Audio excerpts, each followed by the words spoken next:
Have you ever paused to consider how much of your suffering stems from your obsession with control? I'm not talking about the obvious external things like managing your career, paying bills, or organizing your schedule. I'm talking about something deeper, something more insidious, the internal control, that suffocating need for certainty, the compulsion to know exactly what tomorrow will bring, to perfectly understand who you are, what you want, where you're headed. Society has conditioned you to seek definitive answers, as if life were a mathematical equation waiting to be solved, as if uncertainty were a problem requiring immediate resolution. But here's the truth that few possess the courage to face. This obsession with certainty is precisely what distances you from what you desire most: peace. Perhaps you're exhausted right now, tired of trying to predict the unpredictable, drained from crafting perfect plans that crumble at the slightest breath of chance. Maybe you're living in the limbo of anxiety, where every uncertainty transforms into a threat, where the unknown appears as an enemy that must be defeated at all costs. But what if I told you the problem isn't the uncertainty itself? What if the real poison coursing through your mind is your refusal to accept it? What if everything you've been taught about control, certainty, and stability has been leading you away from peace rather than toward it? Michel de Montaigne, a French philosopher from the 16th century, understood this profound truth before any of us were born. While the world around him frantically sought dogmas, absolute truths, and closed philosophical systems, he did something extraordinarily rare. He looked inward with unflinching honesty. He observed his own mind, his fears, his contradictions, his weaknesses, and he dared to write about all of it with brutal authenticity, not as someone claiming to possess the answers, but as someone who learned to live better with the questions. And that's exactly what you need right now. Not more certainties adding weight to your shoulders, but a completely new relationship with what cannot be controlled. In this video, I want to propose a radically different path, a lighter and infinitely braver way to face existence. Through Montaigne's wisdom, I want to show you that when you stop resisting the unknown, something profound shifts within you. Anxiety loses its suffocating grip, pressures diminish, and for the first time in a long time, life begins to seem simpler, more breathable. But understand this clearly. This simplicity doesn't come from external changes. It's not about rearranging your circumstances or finding the perfect life strategy. It's an internal revolution, and it begins now, in this moment, when you decide to let go, to abandon the exhausting illusion of control, to walk with me not toward comfortable answers, but toward a fundamentally new way of being in the world. Are you ready for this? Because this journey, unlike anything you've been taught by self-help gurus or motivational speakers, begins with a single radical phrase, "I don't know," and that's perfectly okay. Michel de Montaigne was not an ordinary philosopher by any measure. He didn't ascend to academic pulpits to lecture crowds. He didn't create complex theoretical systems attempting to explain all of existence. He didn't try to force the chaotic world into neat, rational formulas. Instead, he wrote from within his own skin, from the intimate depths of his lived experience. Sitting in his tower library, surrounded by books and profound silence, Montaigne decided to investigate the most unstable and mysterious object that exists, himself. His texts are not treatises designed to prove points. They are mirrors inviting reflection. He didn't write to convince you of anything. He wrote to invite you to think, to doubt, to question, to look within yourself without fear, or rather despite the fear. Unlike other philosophers who sought universal truths applicable to all humanity, Montaigne embraced the opposite approach. He admitted freely he didn't know, and the more he lived, the more experiences he accumulated, the more he realized that knowing little about the world and even less about himself was not an intellectual flaw or personal failure. It was a rare and profound form of wisdom. His famous question echoes through centuries: "Que sais-je? What do I know?" But this wasn't asked as a provocation or rhetorical device. It was a genuine starting point for all inquiry, because admitting ignorance for Montaigne was not an intellectual defeat to be ashamed of. It was a liberation. It was finally dropping the exhausting pretense. It was lifting the crushing burden of having to be someone who is always right, always complete, always impenetrable. The modern world violently rejects this humility. We live in an era where you must have an immediate opinion about everything, a firm stance on every issue, certainties as sharp and cutting as blades. Social media demands instant judgment. Culture demands unwavering positions. Everyone must be an expert on everything, from politics to parenting, from economics to ethics. But Montaigne offers us the complete opposite. He offers the liberating possibility of being human before being ideological. He believed that our fragility, our doubts, our internal contradictions are not weaknesses to be corrected or hidden. They are essential parts of what makes us genuinely, beautifully alive. And perhaps that's exactly what you need to hear right now, in this moment of your life. You no longer need to uphold false certainties to prove your worth. You don't need to know everything to move forward with confidence. It's absolutely okay to be incomplete, to be in process, to be becoming rather than being. Montaigne allowed himself to change his mind freely. He contradicted himself across his essays. He openly admitted that what he believed yesterday might not hold true today.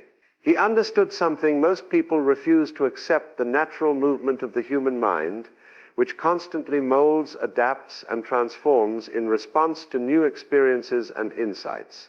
Instead of fighting against this natural fluidity, he embraced it with kindness, with irony, with genuine astonishment at the mystery of consciousness. He knew that living well is not about dominating the world with solid, unchanging ideas. It's about navigating existence with an open mind and an attentive heart. This is precisely why Montaigne remains so necessary today, perhaps more than ever. In a time when everyone shouts their certainties, he whispers his doubts. In an era of hard ideological lines and tribal thinking, he teaches the profound lightness that comes from genuine questioning. And if you're feeling lost right now, crushed by the overwhelming demands of being someone stable, clearly defined, and unchangeable, perhaps what you lack is not more direction. Perhaps what you need is freedom. The freedom to change your mind, the freedom to not know, the freedom to simply exist as you are. But Montaigne doesn't just invite us to embrace doubt as an intellectual exercise. He warns us about the very real price of fleeing from it, because the more desperately we try to control life, the more suffering we create for ourselves. And that's exactly what we need to explore now. The silent suffering that arises from the futile attempt to control the uncontrollable. If this content resonates with you, please subscribe to the channel. Your support allows us to continue creating these deeper conversations. You try to control everything, don't you? Be honest with yourself. Tomorrow's outcomes, other people's reactions, your career trajectory, your body, your feelings, even things that are completely beyond your influence. And the more tightly you try to grip the reins of life, the more it slips away from you. It's like trying to hold water in your clenched fists. The tighter you squeeze, the faster it flows through your fingers. Have you noticed how much this costs you? This obsession with control isn't just exhausting, it's toxic. It transforms you into a prisoner of unrealistic expectations, a permanent inspector of everything that could possibly go wrong. And this psychological state has a name that you know all too well. Anxiety. Anxiety at its deepest core is the fear of the unpredictable. It's the desperate scramble for guarantees in a world that offers absolutely none. Most people live in this constant state of hypervigilance, trying to anticipate every curve in the road, as if prediction could somehow prevent the inevitable accidents of the soul. But Montaigne understood something that modern psychology only confirmed centuries after his death. Living in a perpetual attempt to predict and control the future is to live in a state of war with reality itself. You're not actually living, you're defending against life. Here's something crucial to understand. Human suffering doesn't come only from what actually happens to us. Often it comes from our futile struggle against what happens. It's the desperate desire for life to be different from what it is. It's the denial of the natural flow of things, the resistance to reality as it presents itself. Montaigne wrote about this with almost disconcerting frankness. He accepted his pains, his losses, his uncertainties, not as problems to be immediately solved or eliminated, but as an integral part of existence itself. And by doing so, by choosing acceptance over resistance, He freed himself from the crushing burden of fighting against everything. Have you noticed this pattern? The most controlling people are almost always the most tense, the most exhausted, the most inflexible in their thinking. They cannot relax because they believe that if they're not constantly vigilant, constantly managing, constantly controlling, something terrible will happen. But this belief doesn't actually protect them. It imprisons them in a cage of their own making. Montaigne, in stark contrast, proposed what he called a conscious surrender, not cowardly resignation or passive defeat, but courageous acceptance. The recognition that the world is not your servant, and that your mind desperately needs to learn to flow with reality rather than constantly attempting to dominate it. And here lies the cruel irony that traps so many. The more you try to control everything, the more frustrated you inevitably become, and the more frustrated you are, the more convinced you become that you need even more control. It's a vicious cycle, a psychological trap that swallows you whole. And what do you gain after all this struggle? A chronically tense body, a perpetually exhausted mind, and a soul utterly devoid of peace.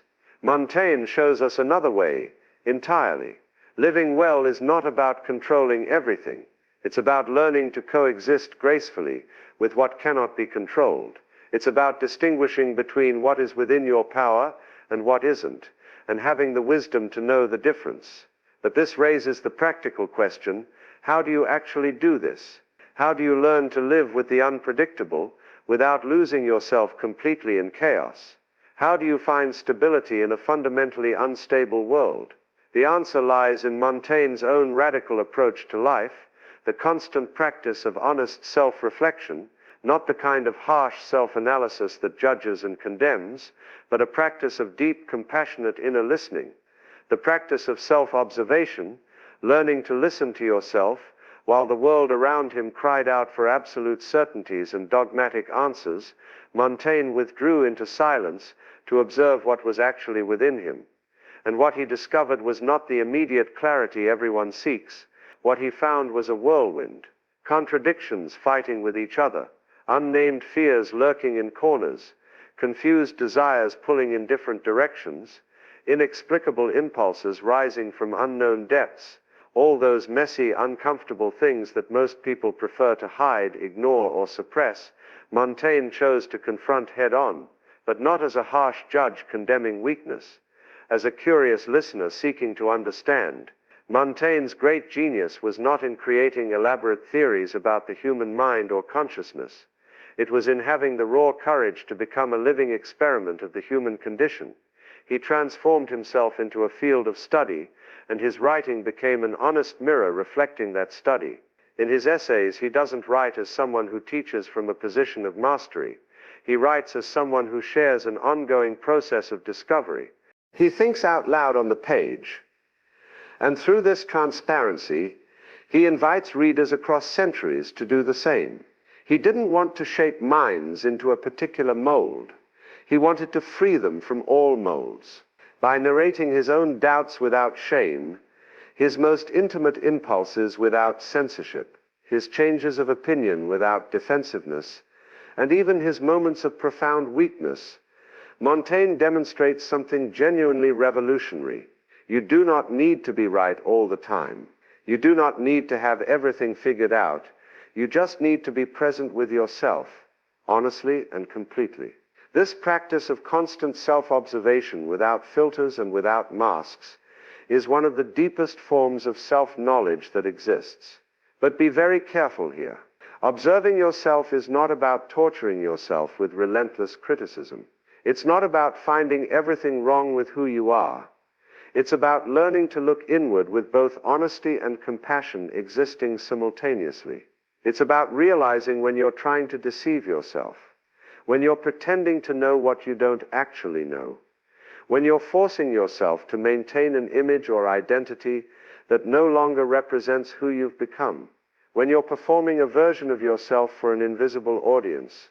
Montaigne wrote to free himself from these psychological shackles. He famously said, "I am human, and nothing human is alien to me." In other words, everything that resides within you, no matter how confusing, uncomfortable, or even shameful it might seem, is a legitimate part of your humanity.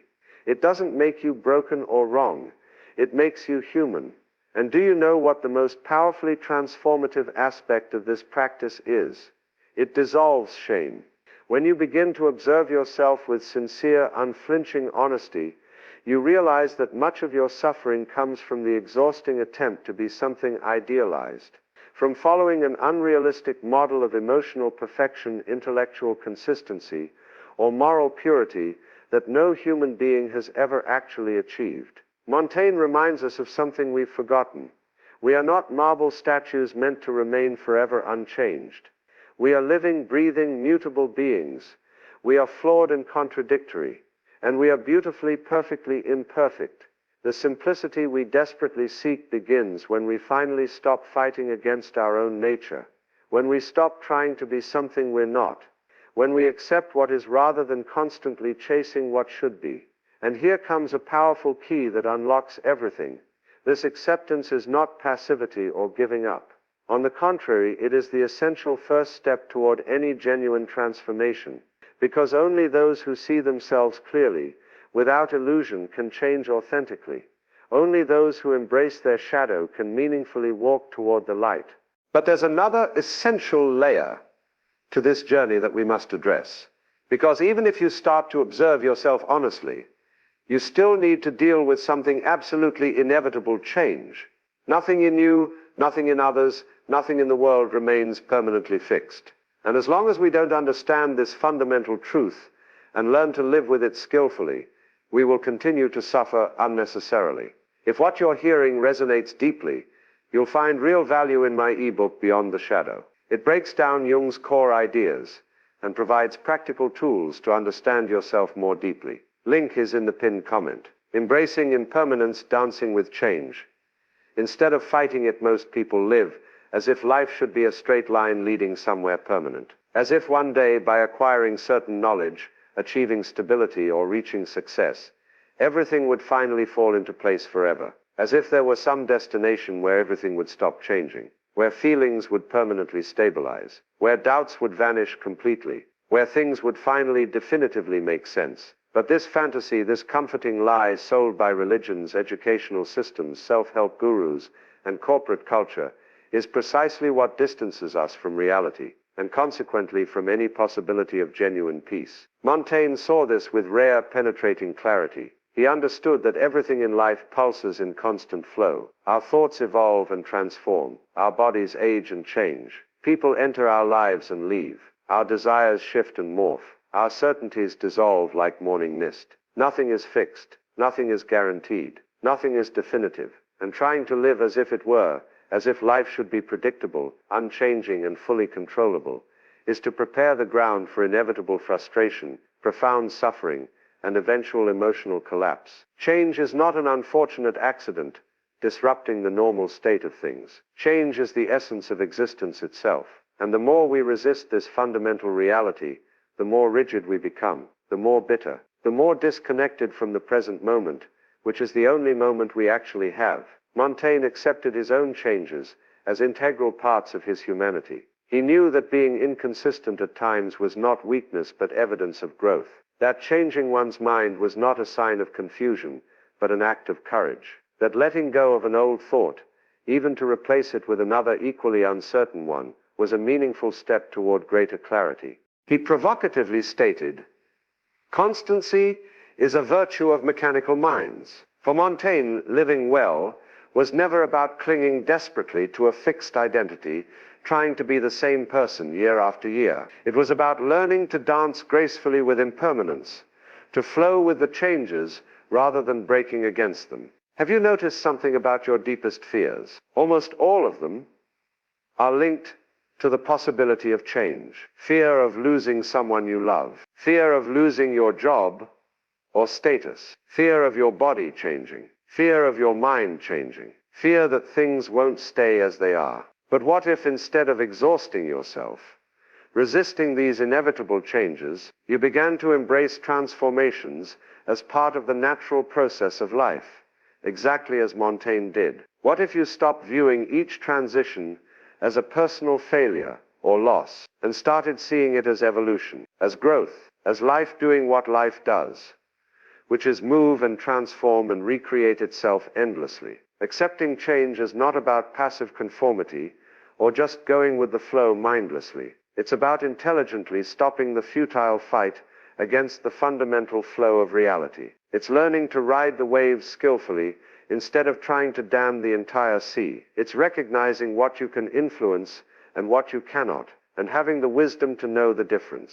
The lightness that so many seek desperately does not come from achieving forced stability, from building walls against change. It comes from cultivating inner flexibility, from developing the capacity to let go gracefully, to adapt intelligently, to be reborn when necessary. Montaigne understood this long before our modern age made it even more necessary. And perhaps you're beginning to understand it now, in this moment, as you listen to these words. But simply recognizing change as natural doesn't solve everything. Understanding intellectually is not the same as living it practically. You need to know how to deal with this instability from within, how to sustain your existence amid doubt, chaos, and the unknown without losing your center, without going mad from the uncertainty. This is where philosophy meets practical wisdom, where theory becomes lived experience. And this is where Montaigne offers us not just concepts, but an actual path,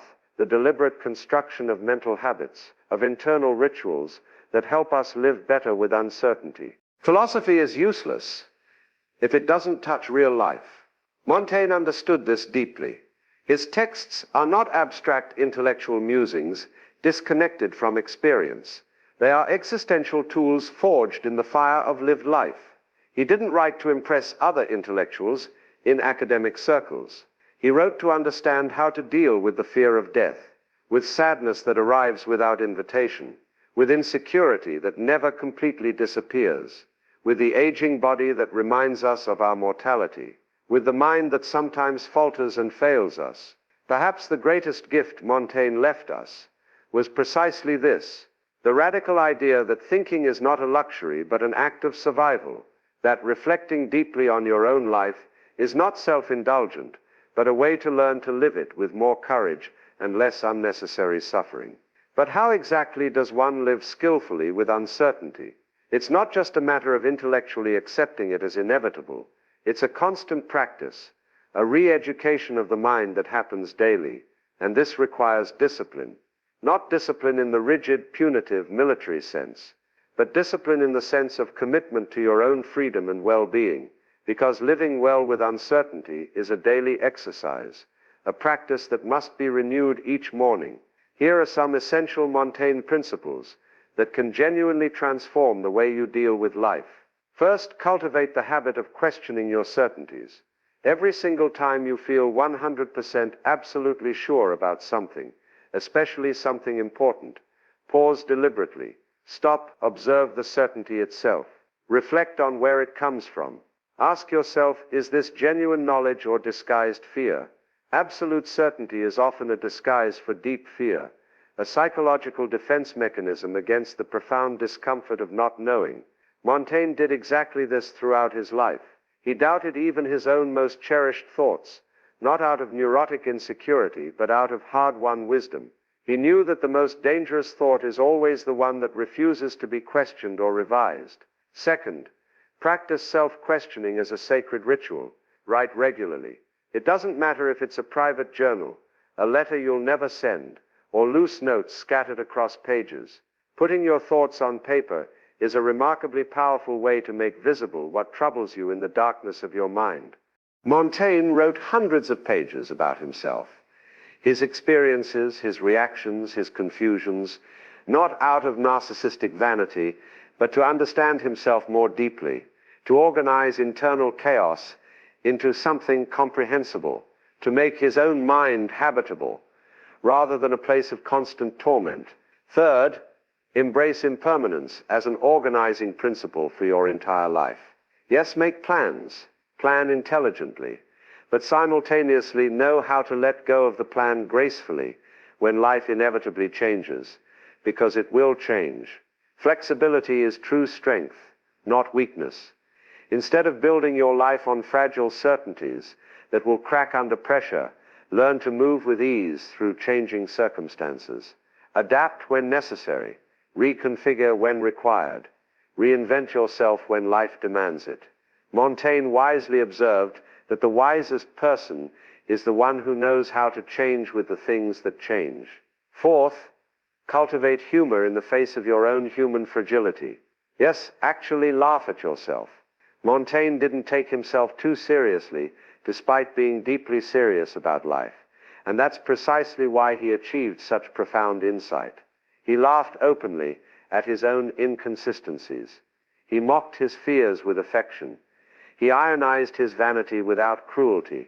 Humor is a powerful way to avoid being crushed by your own impossible demands. It's a way of saying with lightness and grace, I am human, flawed, and confused, and that's perfectly okay. Finally, deliberately reserve sacred moments of silence to be with yourself without any distraction. No phone buzzing, no external stimulation, no entertainment or escape, just presence, just you with yourself. Solitude was Montaigne's greatest ally throughout his life, not for isolation or withdrawal from the world, but for clarity. It is in genuine silence that you finally hear what you really think beneath all the noise. It is in the pause between distractions that the mind naturally reorganizes itself. It is in that internal space, that quiet room within yourself, that uncertainty ceases to be a terrifying threat and transforms into fertile ground for new possibilities to emerge. But all of this, as powerful and transformative as these practices are, only makes complete sense when you finally see the real value hidden behind all this work. The ultimate goal, the deepest reward, freedom, the freedom to be exactly who you are without needing to have all the answers, the freedom to live lightly even when absolutely nothing is certain, the freedom to finally completely belong to yourself. In the end, everything you tried so desperately hard to control was, from the very beginning, uncontrollable. Life was never made to fit neatly into your emotional spreadsheets. It was never designed to obey your idealized calendar or follow your carefully constructed plans. People will disappoint you. That's certain. Plans will fail spectacularly. That's guaranteed. Feelings will change like weather.